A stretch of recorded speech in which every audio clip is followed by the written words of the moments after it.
Assalamualaikum warahmatullahi wabarakatuh. Bismillahirrahmanirrahim. Alhamdulillahi rabbil alamin. Wal 'aqibatu lil muttaqin wa la 'udwana illa 'alal zalimin. Assalatu wassalamu ala nabiyyina Muhammadin وعلى آله وأصحابه وأتباعه أجمعين إلى يوم الدين. أشهد أن لا إله إلا الله وحده لا شريك له وأشهد أن سيدنا ومولانا محمدا عبده ورسوله لا نبي ولا رسول بعده. أما بعد أيها الحاضرون الجماعة جامع الإخلاص رحمكم الله waja'alakum minal mukhlisin lahu din. Allahumma amin.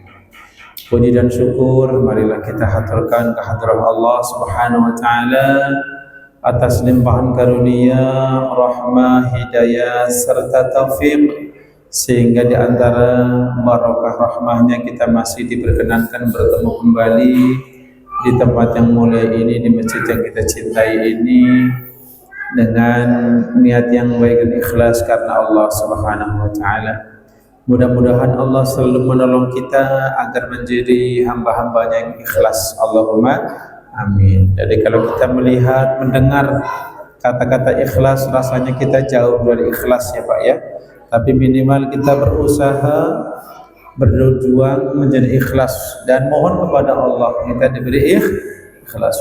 Maka alangkah baiknya seorang hamba Allah ya, ketika sudah masuk malam hari, sudah masuk maghrib, semakin malam, sudah mulai ngerasa ngantuk, jangan lupa wudhu dulu ya, wudhu dulu, doa mohon kepada Allah, ya Allah beri kami rezeki apa? Rezeki ikhlas. Kepengen dikasih ikhlas, karena ikhlas itu anugerah Allah yang sangat besar sekali dan tidak mungkin kita sebagai takaran manusia bisa ikhlas tanpa pertolongan dari Allah Subhanahu wa taala. Jadi perlu berjuang dan berdoa ya. Kita minta ikhlas, kita minta bisa mendapatkan mahabbah ya dari Allah Subhanahu wa taala ya. Di malam hari mohon diampuni dosa kita ya. Bukan hanya tidur saja ya Pak ya. Maka berbahagialah bagi hamba-hamba Allah yang ketika malam hari ini kebelat pipis jam 1 malam, sekalian aja wudhu, doa, sholat 2 rakaat yang cepat nggak apa-apa. Doa, ya Allah, mohon diberi kami ikhlas, mohon diberi ampunan ya Allah, mohon diberi hikmah ya Allah. Ya. Karena orang yang diberi hikmah, kesadaran yang sempurna, berarti akan diberi sifat-sifat yang al-karimah, sifat yang mulia insyaallah. Allahumma salawat, salam dan berkah marilah kita doakan selalu, semoga tetap tercurah limpah atas panutan kita, uswatun hasanah kita, imam kita yang paling sempurna, Nabi Agung Muhammad sallallahu alaihi wasallam, yang cintanya sangat sempurna kepada kita, yang perhatiannya sangat sempurna kepada kita Pak. Ya, tetapi kita masih banyak zalim, masih banyak menganiaya dan menyakiti diri kita sendiri dan orang lain. Mari kita berpegang teguh dengan selalu mencintai beliau sallallahu alaihi wasallam.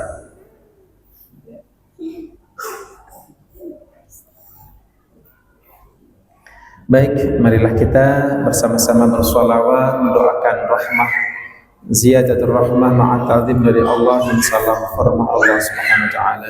Sallu 'alan nabi Muhammad.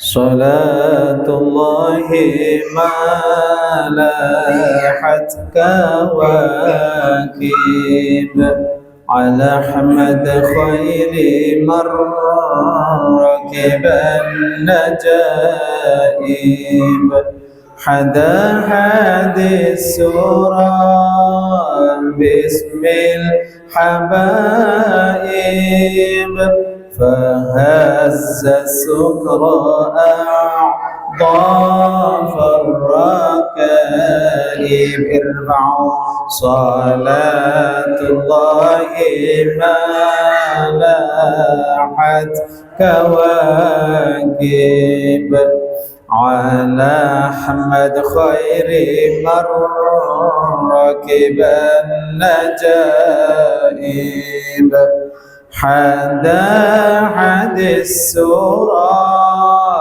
باسم الحبائب فهز صدر أعضاف الركائب ألم ترها وقد مدت خطاها وسالت من مدامعها سحائب ومالت للحمى ضربا وحنات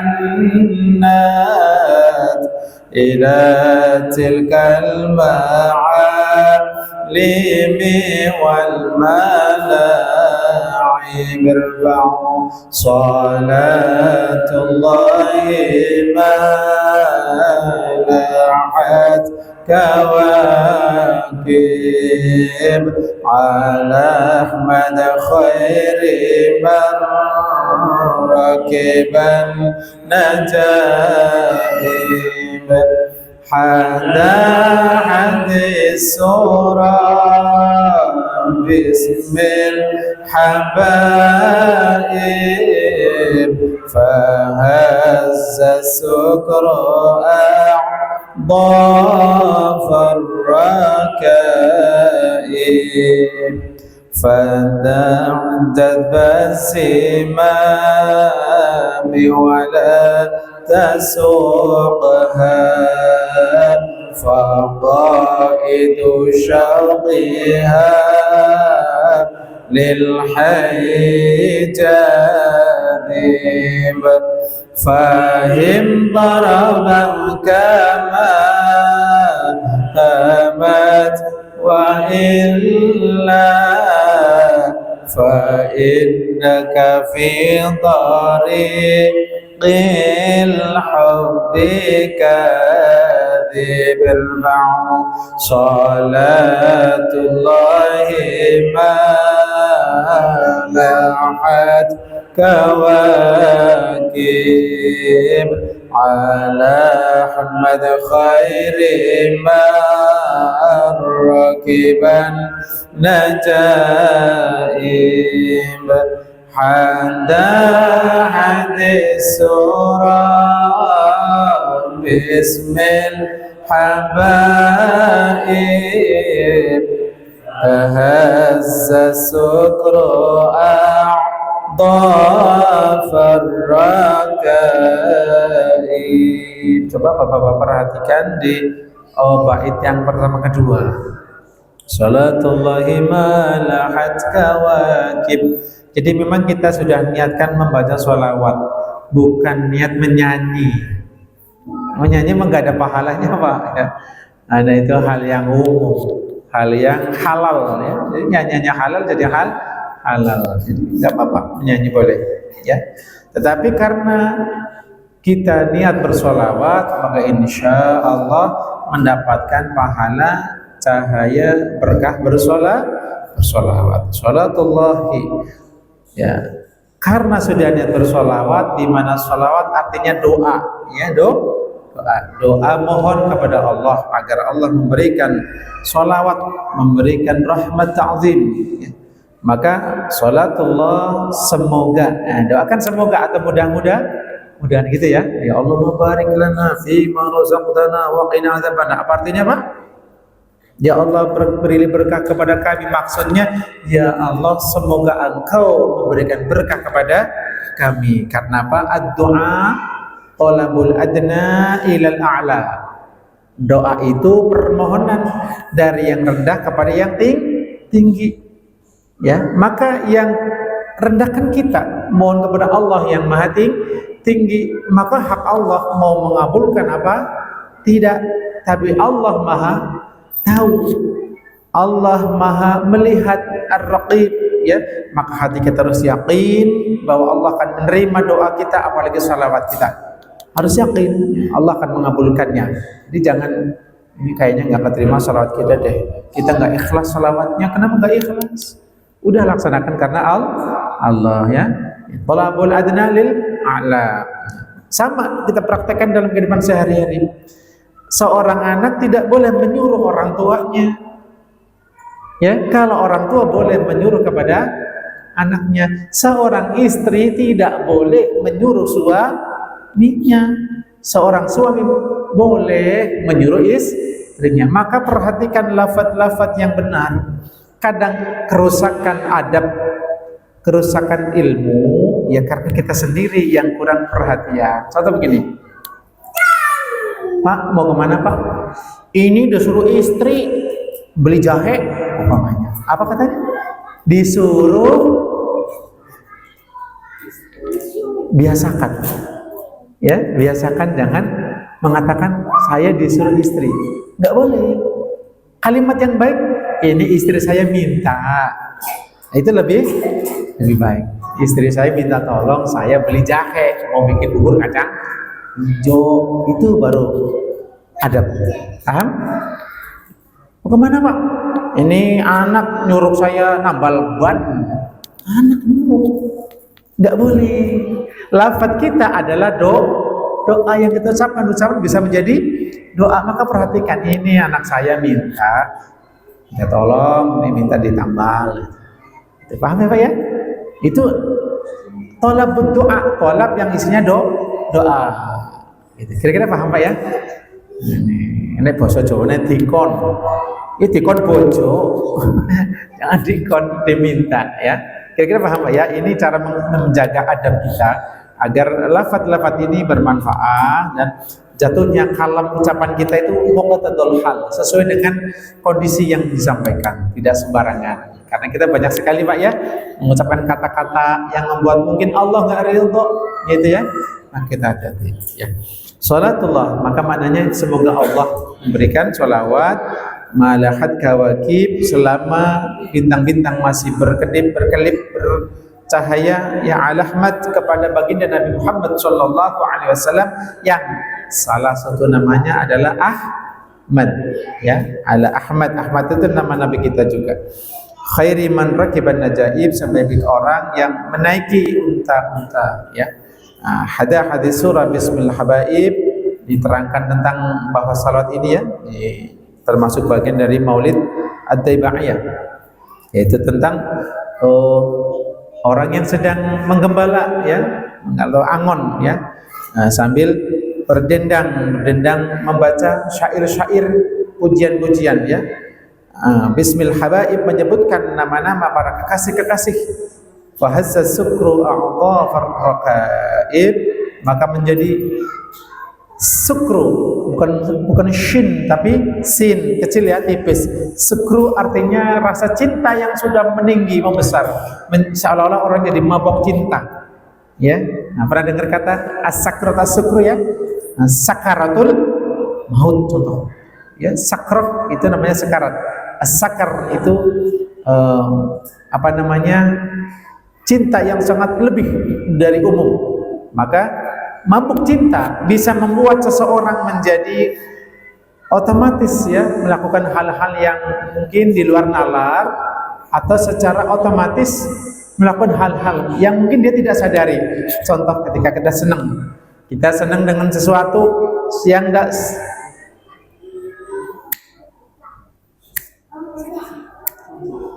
nah, sesuatu yang kita sering datang di depan kita, ada reaksi nggak Pak? Subhanallah, dia kesini, nah ada reaksi dia, kaget dan sebagainya. Ada yang cintanya sampai tinggi sekali sampai tiap waktu ingat, ini as-sukru. Nah, maka capailah bapak-bapak. Ketika bapak-bapak punya cinta kepada Allah, bapak-bapak punya cinta kepada Rasulullah, tingkatkan terus Pak, terus tingkatkan sampai bapak itu tidak mau lepas dari Allah dan Rasulullah. Berjuang gitu, kita harus berjuang agar tidak bertepuk sebelah tangan. Nabi udah sangat sayang pada kita. Bil mu'minina raufur rahim. Ya, sangat sayang pada kita. Ya, rauf, syiddatur rahmah, lebih dari rahim. Maka mudah-mudahan sekelumit sholawat yang kita baca ini menambah cinta kita kepada beliau sallallahu alaihi wasallam dan menambah cinta Allah kepada kita semua. Allahumma amin ya rabbal alamin. Sallu ala nabiyyi Muhammad. Baik, sementara Maulid Al-Barzanji kita break dulu, kita baca Durrul Bahiyah. Silakan dibuka Bapak-bapak. Sampai mana yang terakhir? Insyaallah kita besok mulai lagi Maulid Al-Barzanji ya. Ya. Siapa yang bisa ngasih tahu sampai mana? Faslun fi sholati, udah situ ya? Masya Allah, ini udah masuk area min arkanil Islam, bagian dari rukun Islam yang harus kita pelajari dengan sebenar-benarnya, jangan sebaik-baiknya. Bismillahirrahmanirrahim. Ayo. Qala al-musannifu, berkata penyusun kitab ini, rahimahullah, semoga Allah merahmati beliau. Jadi adab kita kan baca kitab orang ya, bukan cita kita ya, bukan susunan kita. Hati kita minimal, saya mau membaca nih kitab yang disusun oleh sang penyusun, kita doakan ya, rahimahullah, mendoakan ulama kita mendapat rahmah. Faslun fi sholati ya.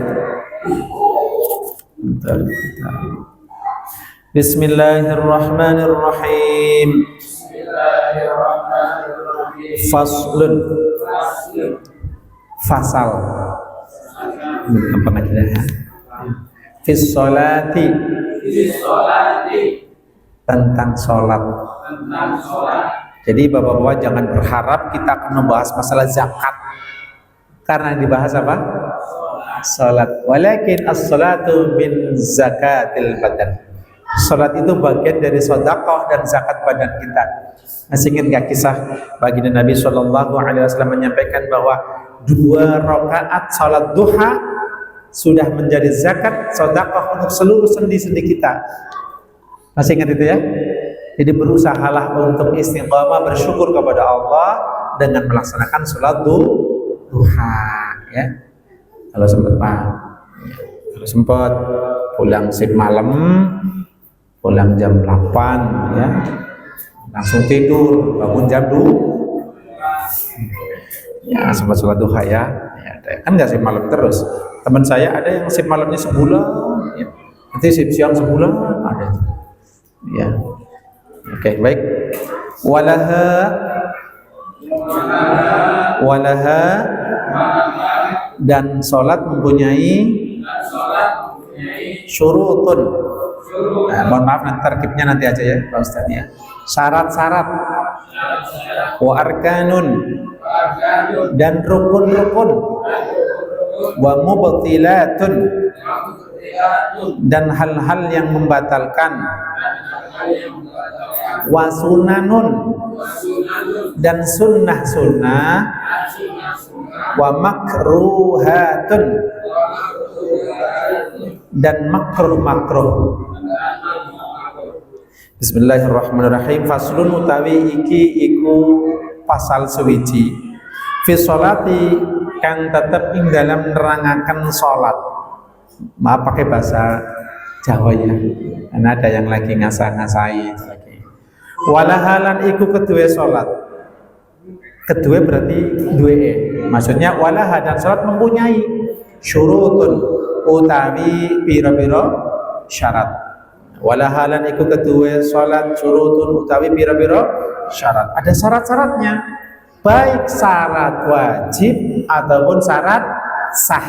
Jadi syarat ada 2. Syarat wajibnya sholat, kapan orang wajib sholat, ada syaratnya. Ada syarat sah. Apa saja syarat sahnya? Di antara suci dari najis dan hadas contohnya. Ini perhatikan banget ya. Karena termasuk bagian dan melaksanakan rukun Islam yang kedua, wa iqamus sholat. wa arkan lan pira-pira rukun, wa mubtilatun lan pira-pira perkara kang batalaken, wa sunanun lan pira-pira sunnah, wa makruhatun lan pira-pira makruh. Jadi sholat ini adalah amal ya yang sangat tinggi nilainya di sisi Allah Subhanahu wa ta'ala. Bahkan sholat adalah imaduddin. Sholat itu adalah tiang amal. Apa fungsi tiang? Tiang bukan orang maksudnya. Tiang budi, tiang Jawa bukan. Apa fungsi tiang, Bapak-bapak? Kita analogi dulu. Apa itu logika kita main? Apa itu fungsi tiang? Nyangga. Kenapa disangga? Biar nggak di bawah, biar kuat tetap di atas. Oke? Ini yang namanya apa nih? Pelakon apa namanya? FVC ya. Tidak akan mampu di atas kalau tidak ada yang. Bahkan benda barang yang mungkin hina kita injak-injak, ketika di atas beda karena diangkat dengan tiang. Paham?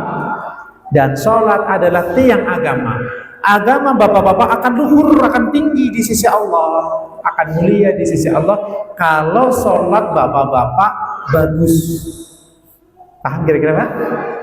Jadi kerjaan kita kalau ditanya, nanti saya pesen kalau ditanya malaikat mungkar nakir, ditanyain, lu kerjanya apa sih? Kalau Betawi umpamanya gitu, sholat.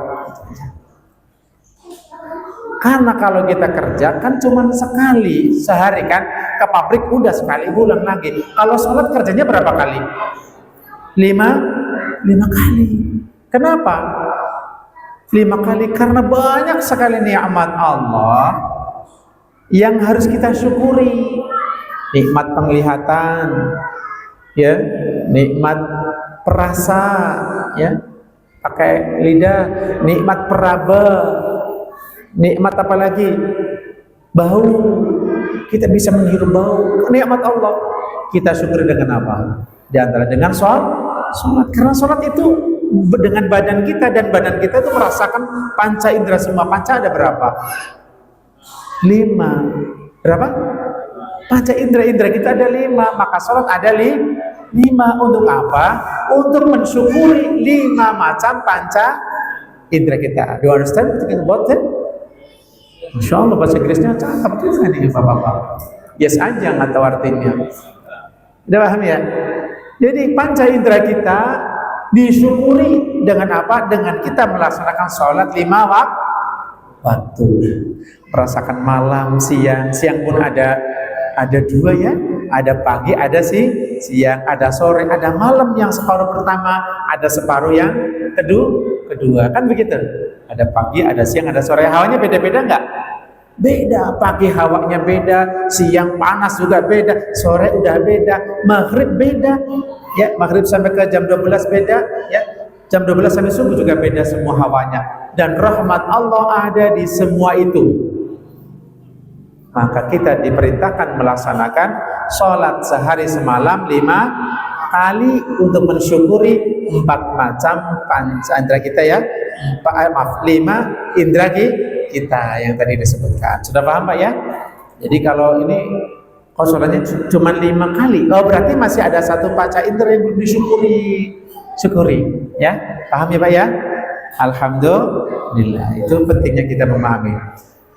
Sholat adalah tiang agama. Agama kita akan jadi luhur tinggi. Tidak cuma fungsinya hanya untuk mengangkat, tapi untuk melindungi. Sholat kita yang baik akan menjadi pelindung kita. Nggak cuma pelindung. Tadi kan untuk mengangkat ya, mengangkat, melindungi. Jadi kalau mengangkat derajat kita di sisi Allah Pak, melindungi kita. Ya, kemudian apalagi fungsi sholat diantara menjadi burhanun, menjadi bukti bahwa kita hamba Allah yang taat kepada Allah. Kita punya burhan, ini jelas ya, punya bukti. Jadi kalau sholat kita kurang, paspor kita harus ada 5. Subuh, zuhur, asar, maghrib, isya. Ada atun nggak kelihatan nih, hilang satu paspornya Pak. Hati-hati, genepin jadi 5. Tapi itu dulu Pak Ustadz, saya udah lupa subuhnya berapa kali, saya bangunnya itu lupa. Ada setahun, ya udah dikodok aja, pelan-pelan nanti kodok ya, agar paspornya nggak hilang, gitu ya. Oke. Apa fungsi sholat diantaranya lagi? An-nur, menjadi cahaya. Bapak-bapak kalau sholat dengan benar, dengan baik, melaksanakan rukunnya, syaratnya, syarat sahnya ya, sunnah-sunnahnya, adab-adabnya dipakai, akan menjadi penerang kita Pak. Baik di dunia, di alam kubur, ataupun di padang mahsyar nanti Pak. Ada cahaya, ya, cahaya. Maka sayang sekali kalau kita tidak memperhatikan sholat. Sholat ini kan pekerjaan tiap hari kita yang selalu nggak beres kan ya Pak ya. Selalu nggak beres. Ya. Banyak sekali trik-trik dan setting-settingan yang tidak benar yang kita pakai. Di antaranya banyak garu-garu. Kan kita nggak disetting gitu kan. Kakinya kalau mau sujud aja udah pasang kuda-kuda dulu. Ya. Kalau kita bangun dari tasyahud akhir, kita berdiri, kakinya ngeset dulu ke kanan, kurang pas, yang kiri juga pas, pas kayaknya, taruh depan ini dipasin. Ya Allah, settingan salah itu sebenarnya karena apa? Menambah gerakan yang bukan sholat. Tolong kita semua perhatikan itu Pak ya, biar sholatnya cakep. Kalau sholatnya bagus, maka yang lain, ibadah yang lain, pertama, di alam dunia insya Allah akan bagus. Saya ulangi, kalau sholatnya bagus, keren, memenuhi standar bagus ya syariat, maka amal-amal yang lain termasuk akhlak-akhlak kita itu akan diperbaiki oleh Allah Subhanahu wa taala, akan jadi cakep. Jadi kalau kita ngerasa susah amat ya kalau melakukan ini ya, qiyamul lail, susah amat untuk sedekah ya, apalagi macam-macam. Lihat sholatnya, lihat sholatnya. Mungkin sholat kita belum cakep karena ingat janji baginda Nabi faman sholahat sairu amali. Barang siapa yang sholatnya bagus, maka akan bagus semua amalnya. Itu di dunia Pak. Salah satu makna. Kalau sholatnya bagus, amal yang lain akan menjadi bagus. Itu di dunia. Sholat punya imbas, punya punya berkah ya untuk memperbaiki amal-amal yang lain. Karena apa? Ketika bapak-bapak sholat, Anda dihadapkan oleh Allah dan Anda menghadap Allah Subhanahu. Anda menghadap Allah dan Allah pun menghadap Anda. Sekali lagi, Anda menghadap Allah dan Allah menghadap Anda dengan apa? Dengan rahmatnya. Paham? Jadi selama sholat, Bapak dicas terus ma'rifatnya oleh Allah. Selama Bapak sholatnya khusyuk, bagus, cakep, Allah selalu menghadap Bapak dengan rahmatnya terus. Yang salah satu rahmatnya akan memberikan hidayah, tambah taufik ditambah, kesabaran ditambah, syukur ditambah. Kalau sholatnya bagus, maka perbaiki sholat Pak ya. Kerjaan yang nggak beres sampai mati, sholat banyak yang keliru. Nah, perhatikan ya, itu di antara sholat di dunia. Di akhirat nanti, salah satu makna barang siapa sholatnya bagus, maka amal yang lain akan jadi bagus. Di akhirat nanti, yang dihisab pertama kali apa? Bukan iman dulu. Ada tanya dulu. Akhirat kan, bagian akhirat kan termasuk alam kubur. Tanyain man rabbuka. Oh benar. Ya benar, sholat dulu Pak maksudnya. Amal jasadiah kita yang digerakkan ya dengan tubuh kita ini, yang pertama kali dihisab adalah sholat. Kalau sholatnya bagus, maka akan diterima oleh Allah semua amal-amal yang lain Pak. Dapat keberkahan. Masa hubungannya apa? Karena Anda itu ketika sholat berdoa kepada Allah. Apa di antara doanya? Rabbi firli warhamni, terus wajburni, terus warfa'ni, terus wa'fu, dan nggak tahu artinya. Tahu ya, maaf, saya sebutan sama bapak-bapak. Artinya dibawa di dalam sholat Pak. Rabbighfirli, ya Allah berilah ampunan kepadaku. Warhamni, berilah rahmat kepadaku. Di antara salah satu rahmat adalah amal yang buruk Allah ganti, ditulis menjadi amal yang baik dengan berkah apa? Dengan berkah sholatnya yang baik. Paham Pak? Itu. Oh, itu salah satu fungsi sholat. Karena makna sholat sendiri adalah doa. As-sholatu lughatan hiya doa mutlaqan. Sholat secara bahasa artinya adalah doa mutlak. Itu as-sholatu hiya doa mutlaqan, secara mutlak. Orang lagi sholat berarti lagi doa. Doa itu apa? Minta.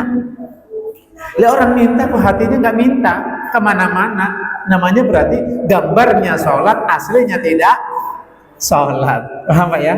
Batinnya tidak sholat berarti orang itu cuman zahirnya sholat. Kita latihan. Salah satu cara khusyuk memahami arti itu, salah satu hikmah kenapa sholat kalau bagus diterima amal yang lain, karena diantara bacaan sholat berkahnya itu mohon diampuni Allah, mohon dicukupi, mohon diangkat derajatnya. Bagaimana mungkin diangkat derajatnya kalau dosa kita sangat banyak Pak?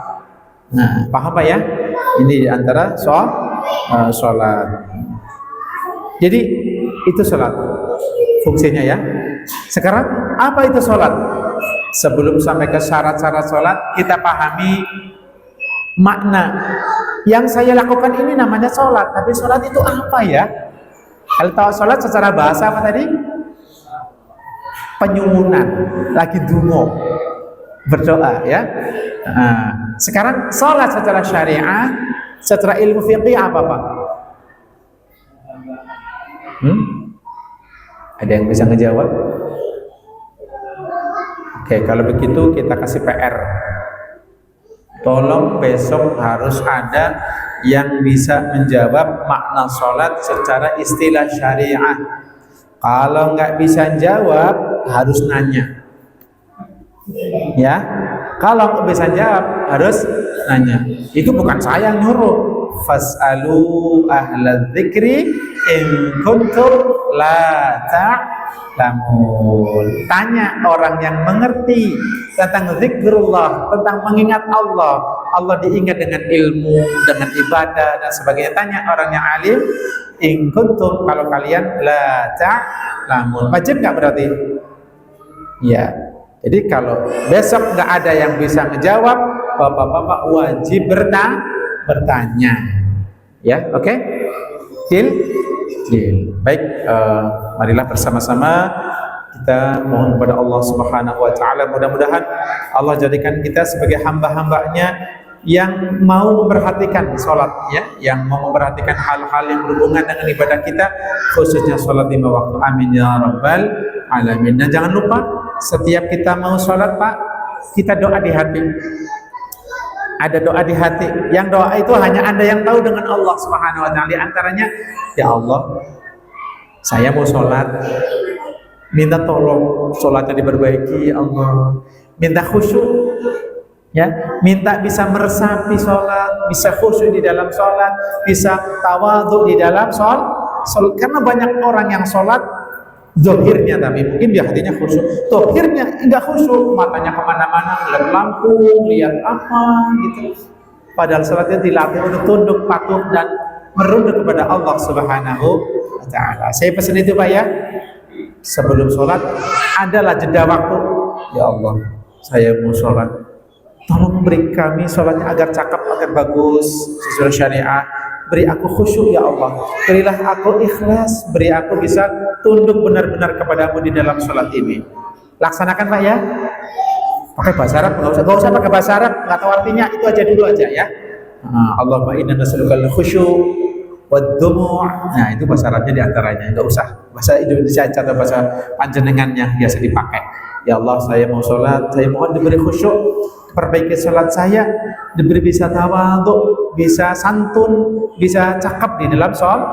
Insya Allah sholat Anda lambat laun, kalau bisa sih cepat ya, lambat laun jadi cakap insya Allah. Allahumma amin ya rabbal alamin. Jadi bukan hanya ilmu yang dipelajari, tapi mohon kepada Allah agar diberi sholat yang baik. Ini saja yang bisa Al-Faqir sampaikan, mudah-mudahan bermanfaat untuk kita semua. Allahumma amin ya rabbal alamin. Wallahu al-muwaffiq ila aqwamit thariq. Dumtum ma'as salama wal afiyah wal barakah wassihah wal istiqamah. Wassalamu alaikum warahmatullahi wabarakatuh.